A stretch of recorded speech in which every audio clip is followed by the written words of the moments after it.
হরিশঙ্কর জলদাসের গল্প এখানেই কিন্তু শেষ নয়, কারণ তার সাহিত্য সম্পর্কে একটি কথা আমাদের খুব গভীরভাবে ভাবিয়ে তোলে। তিনি বলেছেন, অভিজ্ঞতা ছাড়া যারা লিখতে যান তাদের লেখা যথার্থ হয় না। কেন? কারণ কি জানেন?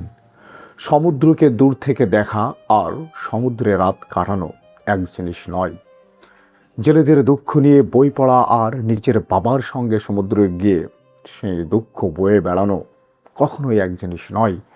ক্ষুধা নিয়ে লেখা আর ক্ষুধার কারণে সমুদ্রে নামা এক জিনিস নয়। বিভিন্ন বৈষম্য নিয়ে আলোচনা করা আর নিজের জীবনে সেই অপমান অনুভব করা এক জিনিস নয়। তার লেখার শক্তি এখানেই, তিনি জেলেদের নিয়ে শুধু লেখেননি, তিনি জেলে হয়ে বেঁচেছেন আর তার নিজের জীবনেই ছিল বইয়ের প্রতি এক আশ্চর্য ভালোবাসা।